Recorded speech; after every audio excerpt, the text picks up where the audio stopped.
Outdoors Active Life. My name is Jeff Harding, and I'm sitting in for Kyle Case, who happens to be out of town today. Joining me is Derek Campbell. Derek, how are you? Good, Jeff. How are you? Great. Wonderful day outside. Beautiful sunshine. It is. 80 degrees. Paradise. Pretty lucky. Pretty lucky. And registration's open now, and we're doing well. Yes, we are extremely well. Things are moving very fast in several sports. Pickleball is already closed, as we talked about last week. It didn't take very long, just a few hours. Yes. Literally just a few hours to close. And I checked a little earlier today, and we had over 1,235 registrations already. Yeah. Today's the 10th, is that right? It's thereabouts, yeah. It's the 10th, so that's pretty amazing. In 10 days, yeah, that's pretty incredible. 10% of our athletes in already. So pickleball, bowling is moving very fastly. So you might have to choose one of 28 sports instead of 30 sports if you don't hurry and get in. Well, Derek, the diagnosis of cancer used to strike fear into the hearts, but it doesn't strike fear into the hearts of people the way it used to when I was a kid. I remember that when I was a kid, it was like a death sentence. You heard somebody had cancer, and you just basically started planning their funeral. But it's not that way anymore, and part of that's because of earlier diagnosis and better treatment. But the best way to make sure that your cancer is taken care of is catching it early. Yeah. So I have a list of 7 less common symptoms of cancer that we can talk about that will maybe help folks think about getting some help. So the first one is... That sounds great. The first one is unexplained weight loss of 10 pounds or more. Okay. Now, if you're trying to lose weight... if you're on a diet, maybe you're on a that's diet, a good thing. But if you're eating and you're still losing weight, yeah, and it's up to 10 pounds, that's a concern. Go get some help. The second is a fever. Now, fever is very common with cancer, but it happens more often after the cancer has spread from where it started. Almost all people with cancer have fever at some time, especially if the cancer or its treatment affects the immune system. This can make it harder for the body to fight infection. Less often, fever may be an early sign of cancer, such as blood cancers like leukemia or lymphoma. The next area is fatigue, and we're talking extreme fatigue that doesn't get better when you rest. So if you're always tired, but not just kind of tired, very tired, even when you rest, that's a warning sign. You need to get it checked. The next is pain. Pain may be an early symptom with some cancers like bone cancer or testicular cancer. A headache that doesn't go away or get better with treatment may be a symptom of a brain tumor. Back pain can be a symptom of cancer of the colon, rectum, or ovaries. Most often, pain due to cancer means that it has already spread from where it started or metastasized. The next, number 5, is skin changes. Along with skin cancer, some other cancers can cause skin changes that can be seen. These signs and symptoms include a darker looking skin, yellowish skin and eyes, reddened skin, itchy skin, and excessive hair growth. Wow. So if you're suddenly getting hair in places you didn't used to have hair, you might want to get it checked. Yeah. Another one, number 6, is sores that do not heal. Skin cancer may bleed and look like a sore that just doesn't heal. A long-lasting sore in the mouth could be oral cancer. This should be dealt with right away, especially in people who smoke, chew tobacco, or often drink. And the 7th early warning sign that less common symptom we're going to talk about is white patches inside the mouth or white spots on the tongue. White patches inside the mouth and white spots on the tongue may be a precancerous area that's caused by frequent irritation. It's often caused by smoking or other tobacco use. People who smoke pipes or use oral or spit tobacco are at high risk. If not treated, it can become mouth cancer.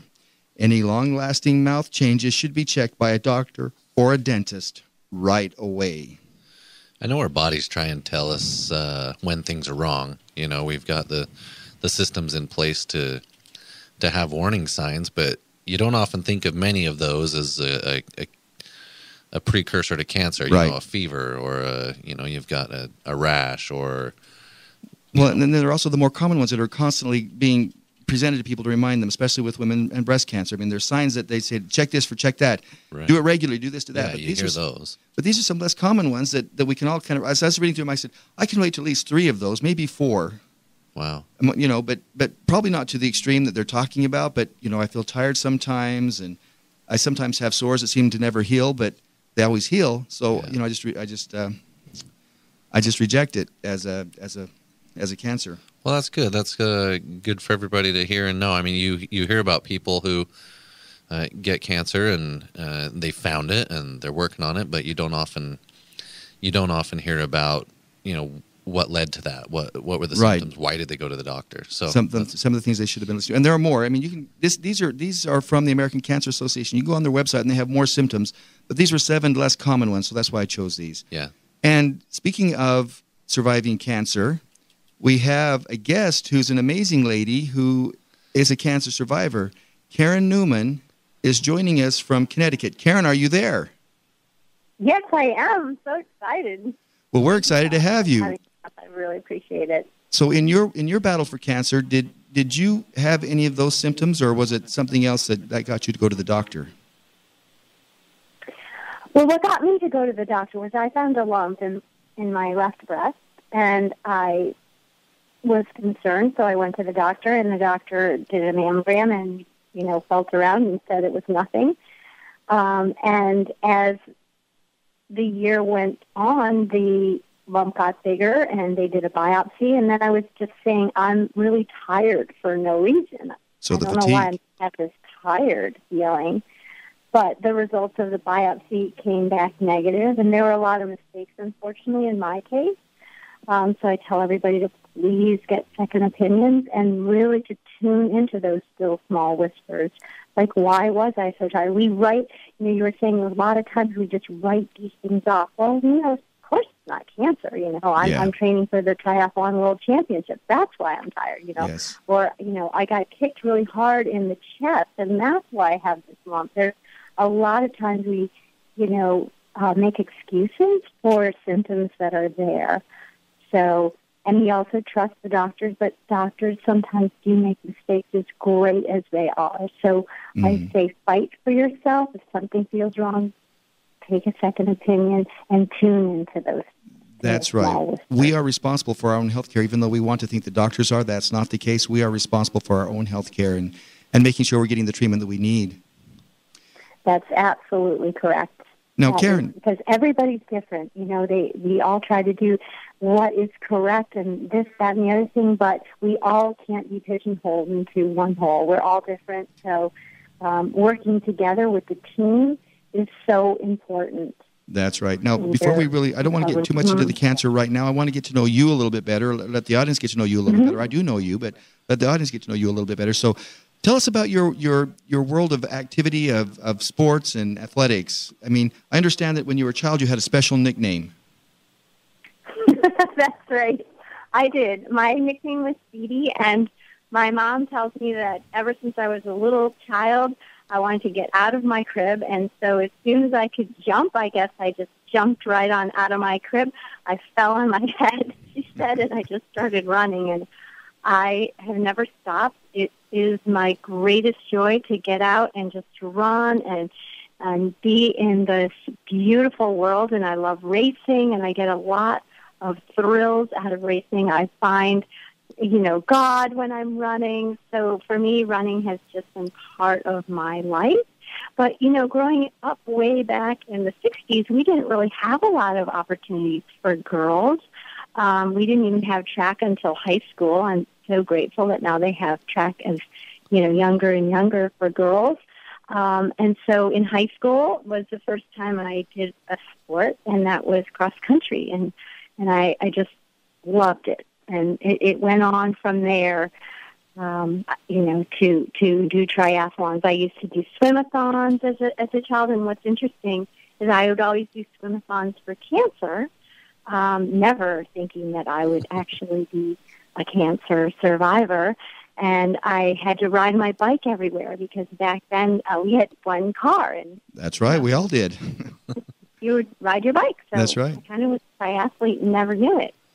So if you're just joining us, you're listening to the Huntsman World Senior Games Active Life. And today we're talking with Karen Newman in Connecticut. She's joining us by phone.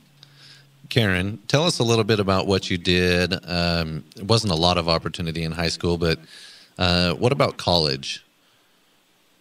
Yeah, so, in college, I joined the cross-country team, and that was a lot of fun. It was interesting because the caliber at the University of Vermont that particular year was so amazing. 3 of the girls went to the Olympics. Judy St. Hilaire, Leslie Bancroft. I mean, they were amazing. We ran against Joan Benoit.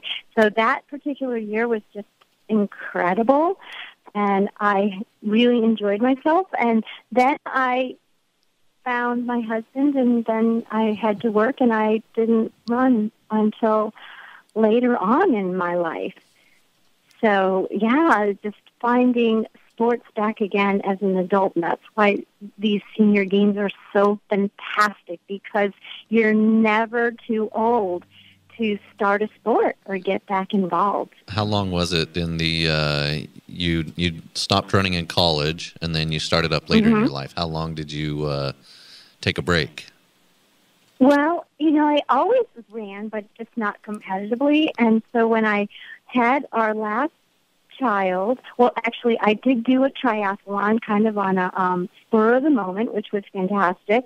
My very first triathlon I did when my husband and I broke up. We had been dating for 7 years, and I had a triathlon watch, and some guy walking by said, "Hey, do you do triathlons?" And I said, "No, but I'd like to." And he said, "Well, there's one in like 10 days. I said, "Well, I don't have a bike, and I haven't been swimming." And he's like, "Oh, I'll get you a bike, and, you know, don't worry about the swim." So I did a triathlon on a fluke, and It was so much fun. I almost drowned in the swim. The bike that I had that was borrowed was too big, so I had to stand up the whole time, and then I ran. But it just, I fell in love with it. So then after my children were born, I said to my husband, I want to try to make the world team. I think I can. And so I trained that summer in 2001. I made the Team USA for the age group and competed in my first World Triathlon Championships on our son's birthday in 2001. How old were you at that time? So I, at that point, was 40 years old. Wow. Yeah. So I kind of took a big, long break, didn't I? Yeah. From age like 20 to 40, 20 years. That's awesome. But you still stayed active, which is... it seems like a huge part of your life. Yes, it was. You know, very active, running around after 3 boys, being the jungle gym mom and all that kind of stuff. Yes, yes, it is. Moms are doing triathlons every day. Moms or dads, who's ever staying home with the kids, are doing a lot of things. But, yeah, it's been very, very important to me, a very big part of my recovery from cancer, for sure. Now, Karen, you didn't just make the team, you excelled at the U.S. triathlon teams. Tell us about the successes you've had in triathlon. Well, yes. No, I've been so blessed. It's really a gift. It's been a gift meeting people. And so I'm going to go back to being diagnosed with cancer. I had earned a slot to the Triathlon World Championships, and that was in 2008. So I was diagnosed with very advanced cancer in 2008 in March, and I had a slot to the World Championships in June of that year, and that was in Vancouver, British Columbia. And all of the oncologists and everybody said that I would not be able to race, and because I would be on very toxic chemo, that the cancer was very advanced, it would be too hard on my body and not possible. But after so many years of listening to other things that people told me and believing them, negative things, this time I just decided, no, I'm going to do this. I'm going to race. I'm going to compete. And so that is a completely miraculous story of just fighting and overcoming incredible challenges to finish. And the whole wide world was waiting at the end, and I was second to last. When I crossed that finish line against all odds. But you crossed it. I was second to last, what? But you crossed it. You finished. I crossed it. During chemotherapy, you crossed it. I crossed it. And so in that moment, I said to myself, I'm going to come back and stand on the podium. And it was a really hard journey back. I mean, I had 4 surgeries, more chemo, radiation. It didn't look good. It was spreading, all these things. And I was like, no, I'm going to make it back. And so I did make it back. And then I came in second in the world and top American. So I want every single person who's listening today to know that anything's possible, that they are capable of so much more than they ever dreamed, that we each have unlimited potential. And sometimes we need challenges to tap into that well of courage that exists in each one of us. So that is my message. Anything's possible, and dreams really do come true, and just throw off the limits.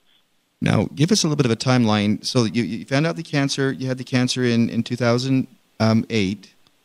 Mm-hmm. And then how long was it before you had your surgery? Well, I had the surgery later on, so I started chemo right away, and then I had a mastectomy in October of 2008, and then I had to start with radiation. And then I had to have more surgeries in 2009, and then more chemo, and then shots in the butt, and then more chemo. This is the one thing I'm so grateful for, and I think every athlete is so grateful, because in cancer, many, many times the finish line moves. I've heard it over and over and over. Just when you think you're at the end of this long race, you find out something else, and the finish line moves. And so I just keep pushing for the finish line, and I'm grateful for all of these races and all of the endurance and everything that I've done, because I finally made the finish line of this cancer journey. I was told in October that I am completely cancer-free and that I don't have to come back for 1 year, and I was crying. My oncologist was crying. That's a great feeling. Crying, and then I told them, what are you going to do without me? That's amazing. So how long after your surgery and the chemo and everything was it before you were able to get back and compete at a high level and be successful? So that ended, the really, really, really hard chemo and everything ended in 2011, and I came back in 2011, and we had the Nationals here in Burlington, Vermont, which is a place that I absolutely love. And I wound up coming in third at the national championships. I had never, done that well. The best I'd done before was 8th. And so that was just fantastic. And then I vowed to try to stand on the podium at Worlds, but that would mean beating the other 2 girls, right, who had beat me, and one of them was a former world champion. And so, at the Worlds, we were competing against people who had won, Olympic gold medals and all this other stuff. But again, your mind is so powerful. For years, I kind of let as you look at that girl, she's got 4 coaches, and her husband is working in the triathlon shop, and he's got new bicycles every year. Your bike is 20. You can make all of these excuses, or, be intimidated by people. But I think when we say to ourselves, you know what, anything's possible, or I'm going to do it this year. This is my year. This is the year I'm going to break all limits. And I finally, after all this cancer and fighting, I decided I could win. And that is when I beat the reigning world champion, beat an Olympic, swimmer, and just stood there in awe of this gift. And I felt like God just blessed me. Yes, you did it. And yeah, I did it. And now I earned a slot this year to compete in Cozumel, Mexico, and I'm very excited to represent the United States. I've been to 8 world championships now, and I wore my Team USA uniform, by the way, at the Huntsman World Games, which I just absolutely love. Your Huntsman World Games, it's fantastic. It was such a blessing. You guys are amazing. But it never gets old. No. Wearing uniform. And never does winning. Ever gets old. It's such a great. I'm so proud of our country. Now, Karen, you accomplished something here at the Huntsman World Senior Games when you came to compete. Yes. What was it that you accomplished? Well, this is amazing. Okay, so I had a dream after 2012 standing on the podium at Worlds, and I'd heard about the Huntsman World Games, and I said, oh, my goodness, I want to come. I can't wait. So I signed up, and I said to myself, I wonder if I could break a world record. I wonder if I could break their world record in triathlon. And I just put it in my mind, and everything beautiful that could possibly happen at the Huntsman World Games did. This is an amazing story. I don't know if you know it, but I didn't rent a car when I went to the Huntsman World Games, and I just met this girl on the airplane, and she's like, oh, well, I'm just going to take you in your bike, and we'll go to the opening ceremonies. And she did. She took me in her car, and we made it to the opening ceremonies, like maybe 3 minutes before it started. That's getting close. And I never would have made it if she hadn't have blessed me with that. And then I rode my bicycle up to see where the triathlon start was.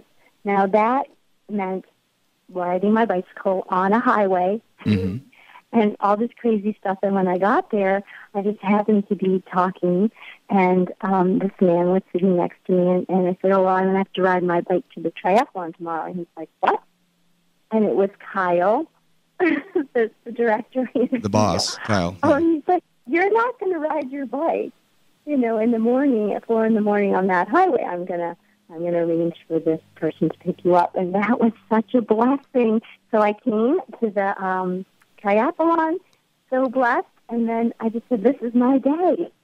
And everything worked out to be my day. And I was just coming around the finish line, and then the announcer said, here comes Karen Newman. She's about to break the Huntsman World Senior Games record. And I crossed the finish line and fell on my knees, and I just thanked God. And I was so incredibly overwhelmed and in awe. And it was in a time that was so special to me.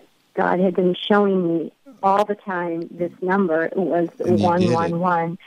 And, they would tell me the cancer is going to your brain, and it was the 111. Or, another, the radiation, we have to do more, and it was the 1101 or something. It was always like this number. That's amazing. That kept coming up in my life. Well, Karen, I'm sorry to cut you off, but we're running out of time.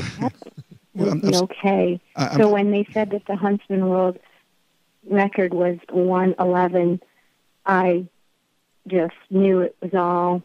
That's amazing. That's inspiring. Karen, we're running out of time here, so we have to go. But thank you so much for joining us and sharing your inspirational story with us. You're an amazing person, and we wish you luck in your endeavors. Thank you, and if you can read my book, Just Three Words. Oh, that's right. We're going to bring this book, but she's got a book, Just Three Words, by Karen Newman. Thank you so much. You're awesome. All right. God bless you. Bye-bye. Thank you, Karen. Well, that is all the time we have for today. We want to thank Karen for joining us, and thank you for joining us. As mentioned at the top of the show, registration is now open and going strong. If you'd like to register, go to www.seniorgames.net and click on registration. And the quote for the day is by C.S. Lewis. You are never too old to set another goal or to dream a new dream. Until next time, stay active, everyone. Bye-bye.